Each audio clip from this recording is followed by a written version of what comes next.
I've been watching horror films all month so that you don't have to sift through the crap on Netflix to find the ones that are actually worth a watch. Here are the top 5 horror films on Netflix that you probably haven't seen. Number 5. All the Boys Love Mandy Lane. When one of the unpopular girls at school suddenly becomes really hot because she's played by Amber Heard, popular kids invite her onto a picturesque ranch in the middle of nowhere to make her part of the group and so the guys can try and get it on with her. But there's a killer stalking around, and they love Mandy Lane too. You want to watch it if you want a little bit of a switch up with your slashers. You want a different type of main girl. If you're sick of slasher cliches, not so much. Did I mention Amber Heard is really hot? Number 4. Black Mirror, Season 2, Episode 2, White Bear. In this episode of the British anthology sci-fi TV series, a woman wakes up in an abandoned house with no memories and psychopaths stalking the street. As normal people are turned into onlookers, recording it all on their mobile phones. If you're after watching something clever, with a few horror staples, and you're not averse to being challenged a little, give this episode a watch. Number 3. Burning Bright. A teenage girl and her autistic brother are locked in a house during a hurricane by their dickhead stepfather, also locked in the house. A tiger. They didn't skimp on the tiger shots, there's a lot of actual proper full shots of the tiger stalking them. They use the heads coming up with plausible, inventive, tense sequences, takes a proactive approach to stopping the tiger. There's an extra sense of conflict and threat because she's got to look after her brother, who is making it so difficult. The ending's a bit cutesy, if only because I thought it was going to go in a dark direction. We could have just done with a more inventive reason for the whole thing happening.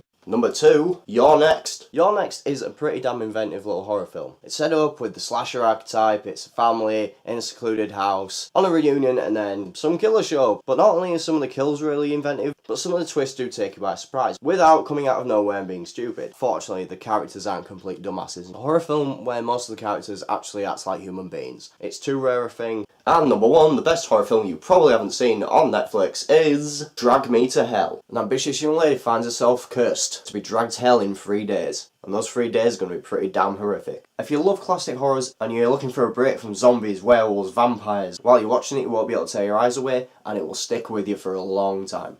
Those were the best horrors on Netflix that you haven't seen. Click the annotations for more. Feel free to like, subscribe, comment and all that good stuff. Either way, happy Halloween. Or if you're watching this in the future, happy film watching day.